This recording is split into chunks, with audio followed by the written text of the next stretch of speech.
Hello folks, today we are going to be doing a review now of The Godfather Part 2. I did a review of this, the first one I did last week, and it received pretty good views, so we're going to continue the series. This is part of a very expansive series of reviews that I'm going to be doing, and it just turns out that The Godfather spawned two sequels. And I got a lot of thoughts on The Godfather Part 2 and The Godfather Part 3 for you. This week we're going to be doing The Godfather Part 2. I send my blessings out to all of you. Thank you for joining us. And Logan's here behind the camera. Hello. Yeah, he's just there watching us now. And I say we just get into it. We just get into the review. I'm making sure everything's good. Yeah. Here. Yeah. So essentially, this is the sequel to The Godfather Part 2. And this is my favourite sequel ever made to a film. So let me just tell you what it's about by reading the blurb. In what is undeniably one of the best sequels ever made, Francis Ford Coppola continues his epic Godfather trilogy with this saga of two generations of power within the Corleone crime family. Coppola, working once again with the author Mario Puzo, crafts two interwoven stories that work as both prequel and sequel to the original. One shows the humble Sicilian beginnings and New York rise of a young Don Vito Corleone, now played in an Oscar-winning performance of Best Supporting Actor by Robert De Niro. The other shows the ascent of Michael as the new Don. Reassembling many of the cast members who helped make The Godfather, Coppola has produced a movie of staggering magnitude and vision. The film received 11 Academy Awards nominations, winning 6, including Best Picture of 1974. Now that's very much showing you the scale and the size of the second film, which any sequel should do. But I'm going to get into the plot of the film now and what the two interwoven stories technically stand for and what they technically mean. Because the first film's one story, the third film's one story, and there's two stories in the second film. So I'm going to get into the first story, and essentially, at the very start of the film, you see Sicily in like 1903, 1904. And essentially there's these group of people that are carrying a brother and his body in a hearse. And his brother is Paolo, basically. And this person's brother, you don't know who he is at first, it's just a random person until you actually learn about his name later on in the film. But, so basically, and there's an assassination that takes place on Paolo.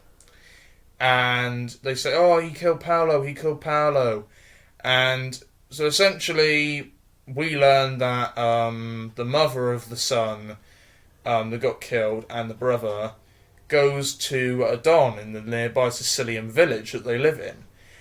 And it turns out that Antonio Andolini, who was the boy's father, did something very nasty to the Don and betrayed him. Now, essentially, she goes to him and asks for forgiveness and says, oh, young Vito would never hurt you. And that's when we learn that Vito Corleone in the original film, played by Marlon Brando, is the young boy that's still alive, that lost his brother that very day. And essentially, she begs for forgiveness, and she says he would never do anything to hurt you. Anyway, what happens is that Vito runs away after his mother holds the Don hostage. The Don lets go of her and shoots her with a shotgun, and that's what triggers Vito Corleone to exact revenge on the Don in Sicily. So essentially, Vito Corleone runs away, and he ends up immigrating to New York, essentially coming over in the boats from Sicily. And he gets immigrated into society in New York, and he basically becomes, as he grows older, he meets friends in New York, and he sells stuff. He's living a really poor life, played by Robert De Niro when he's a teenager and an adult in the film. And essentially he meets this Don Fanucci in the area, which is another mafia Don that comes around. And he decides that he's not having it anymore, and he doesn't want to rule by money, and he wants to get rid of Don Fanucci. And there's a good hour of the film which is about him and his mates trying to overthrow Don Fanucci. And eventually what happens is they do manage to overthrow Don Fanucci, which then he becomes the new Don of New York in the area. And through this, he starts the Corleone crime family, and you get to see the rise of the Corleones. That's very much that story of the film, is the rise of the Corleones and how they came to power and how they managed to seize control over everything. And it goes through how he gave birth with, how he basically had sex with his wife, and she gave birth to Fredo, which is a significant character in the other story in the film that I'll mention about in the later half of this review. But eventually he has children, he has Michael, he brings in Tom Hagen as he adopts him, and essentially he decides to go back to Sicily near towards the end of the film. And when he goes back to Sicily, his hometown, he goes to find the Don that murdered his mother and father and his younger brother. And in the best scene of the film, in my opinion, he goes to the Don, and the Don doesn't know who he is because he's an older person now. He's in his probably 30s, early 40s in life, and he's basically agreed with the Don in Sicily that he's going to trade with him in part of his trade unions in terms of like oil industry and in olive oil. And essentially he goes up to him and he says to him, my father's name was Antonio Andolini, and he just looks at him and he's in his chair and he says, I don't hear so good, can you may say a bit louder? And he grabs a knife out of his pocket and just whispers to him, My father's name was Antonio Andolini, and this is for you. And then he just stabs him with the machete and basically just grinds his stomach from there to there. And it's a brutal scene in the film. And that's when you realise that he's exacted his revenge, and then he leaves to go back to New York with family. And then that is what leads into the first film. So that's the prequel storyline in this film. And I just thought they did a brilliant job. Robert De Niro, incredible acting. It's one of the best roles I've ever seen him in. Play a mafia guy, played Don Vito. There was no other person that could play him like Robert De Niro did in the film. And then you move on to the second storyline, which is the sequel storyline to the first one. It picks up in 58, I believe, with Michael Corleone, and it's basically Michael Corleone is in a position where he wants to expand his criminal empire. He wants to expand it to Vegas. He mentioned to Mo Green that he wanted to buy him out in the first film, and he had him shot and taken down. So he wants to basically control Vegas, and he wants to run gambling operations and hotels in Cuba now that he has Vegas. And he meets this Hyman Roth, I believe his name is, or Ryman Hoff, or something like this. But he's very much a character that he wasn't involved in the first film, but he was mentioned a few times in the first film about how his father used to work with Hyman Roth, and how he ran like illegal gambling distribution with him and all that. And he was just mentioned a few times in the first film. He wasn't a significant part.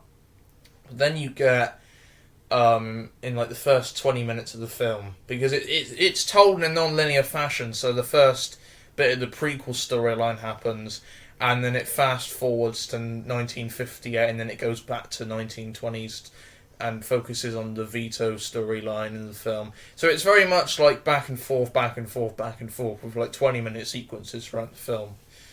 But essentially, he's in a position where he's trading a lot, he's expanding his criminal empire in terms of the power that he's building, and an attempted assassination happens upon his power in the first hour of the film, and he doesn't quite know. Mind you, this is another 3-hour crime film. This is a massive film, and it's even longer than the first one. It's 3 hours and 20 minutes. Whoa. So it's a it's a whopper of a film, but it's definitely well worth it to watch. But essentially, he's in a position now where he doesn't know who attempted the assassination. He thinks it's Hyman Roth, but at the same time he thinks it's this other Don that comes to him, and there's a whole sequence where he acts very drunk and that. And he thinks that it's him. He thinks it's the drunk Don that attempted assassinations on him. And basically, without spoiling the end of the film, he learns that, like I said, I mentioned in the first Godfather review that Fredo, he was a troubled character, but he was really dumb. He was really dumb-witted in the first film, and that whole sequence between Michael Corleone and Mo Green exemplified his position and what he would be like as a Dom. And that was very much like setting up the second film in a way, where Michael tells him, like, if you ever betray me, I'll kill you. Like, if you ever betray me again, I'll kill you. And essentially that's kind of what happens in the second film, where he gets taken under wing and he says, oh, if you don't do this, we'll expose you by another family that's related to crime. And so he kind of gets taken under the wing of the other family in this. But you don't see much of the other family. It's just his character that you see much of. And so Michael learns about this and learns that his brother, his very own brother, is the one that's the rat in the family. The one that's the mole. And it's a powerful scene because he just grips him by the head and just says, I know it was you. You betrayed me, brother. I know it was you. And Fredo's afraid, and he flees. So he runs off. He doesn't, and you don't really see him until the last hour of the film again. And by the time that the end of the film comes, he says to Fredo that until our mother dies, I won't have you killed. So he's basically wanting his mother to live for the rest of the film. And then you wait till the end of the film and his mother dies. And there's a whole funeral sequence in it. And the Hyman Roth situation has been dealt with. And he's expanded his criminal empire. But at the cost of his brother. At the cost of everything that he's ever worked for. He wanted to provide for his family. And he never liked being a Don. And it really does show you how greedy that he was for the money.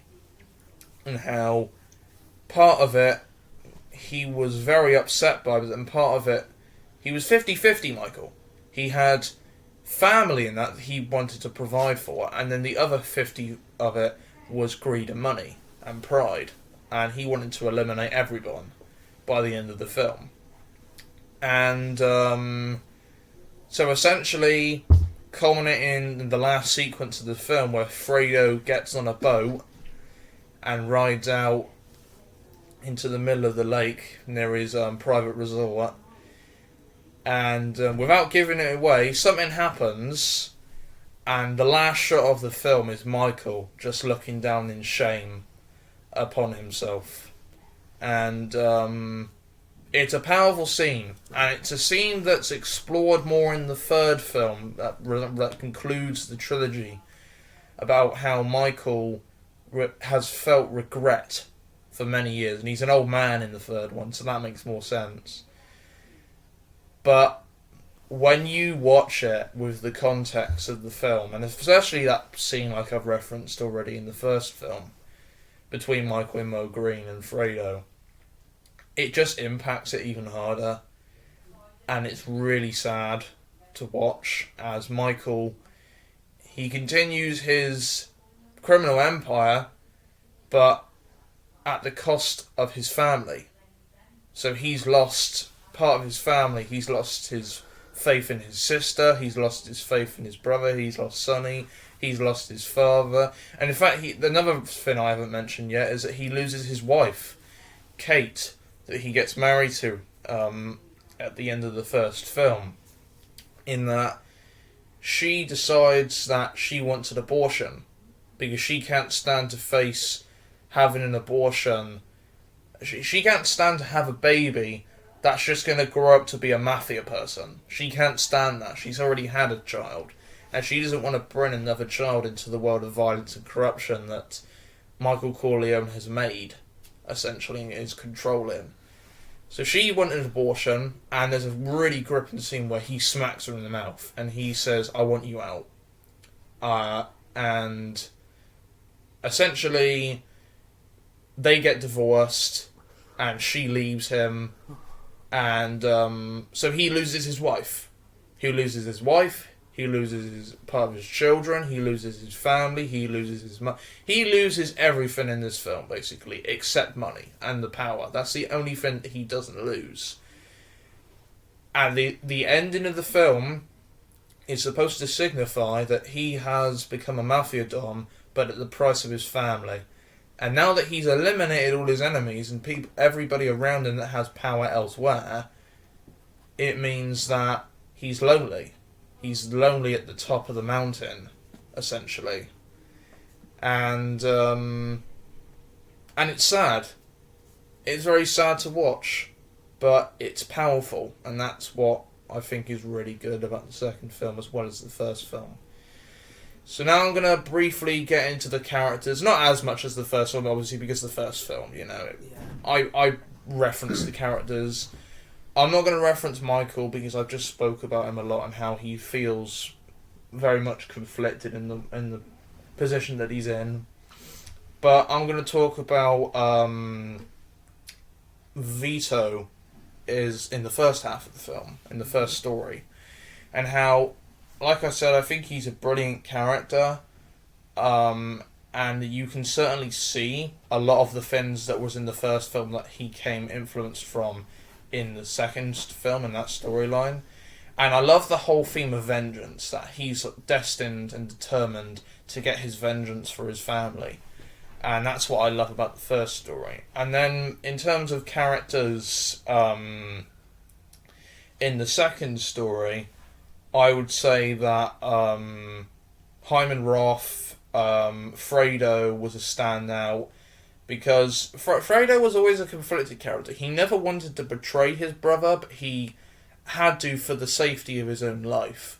And that culminates in a very nasty way by the end of the film. And you feel sorry for Fredo in a way, because he's never gotten any power in his life. He's the one person out of the entire Corleone family that's been treated like hell. It's the one person. It's very sad, but that's his character. And then you have, I'm trying to think what other people are there. You have Talia Shire's character as Connie in this film, as just like in the first one where Michael kills her husband. She's conflicted with the crime as well, and she just wants money. That's all she wants now in this one, is money. She's always asking him, "I want money, I want money, I want money, I want money." That's all she's asking in the whole film. So she doesn't really get much to do until the third film, because her character's more of a presence, and how she starts to actually feel for Michael in sense of the third film, because so many years go by in the second one to the third one that she actually starts to agree with some of the things that Michael talks about. But I'll get more into detail on that next week on the third film. But in terms of The Godfather Part 2, this is my rating now. I think it's brilliant. I think sometimes, because there's always people that compare it to the first one, saying, do you like The Godfather or The Godfather Part 2 more? And it's so close. And sometimes the second one is better than the first one for me, because it has more action in it. But I will say that I think Don Vito in the first film is the only thing that's missing from the second film. I understand the whole storyline with Don Vito in the first half of the film, but I feel like because it's not Marlon Brando, it just doesn't have as strong as a performance. I still think that Robert De Niro does an incredible job. I mean, that's a tall order to meet. Not when you're doing a role as Marlon Brando is as the Godfather. Like I said last review, that's probably the best performance I've ever seen for anything, because it's just so incredible the way that he authentically presented Don Vito as. And that's a tall order to meet. But Robert De Niro did a fantastic job as Vito Corleone. And I think that makes it 10 out of 10 as well, just for the first story. If the first story was the full film, I would still rate it 10 out of 10 because it's interesting. But because it's not that, I would still rate it 10 out of 10 because of the second storyline. This is the film that you must see, you must watch. If you've seen the first one, you need to watch the second one. It's a 3.5 hour crime film. It's long-winded, but trust me, it is one that will not disappoint you. I can promise you that. And that's why I give The Godfather Part 2 10 out of 10. Thank you so much for joining the review. I really appreciate this. And Logan's here just watching us, yeah. And I really appreciate the support that we've been getting. We're trying to grow this channel out, trying to grow a community within the YouTube channel. And also check out our Instagram and TikTok. Yeah, and essentially, we'll do this again next week. We will review The Godfather Part 3, which will conclude the trilogy, and we will move on with our reviews from there. Yeah. And it's been great doing this review, because like I said, Godfather Part 2 to me is just a special film. It's another film in my top 5 of all time, just like the original. These are two films that I think are incredible. The third one, not so much, but we'll get into that in later reviews. I really appreciate you being here. God bless you all, and goodbye. Thank you.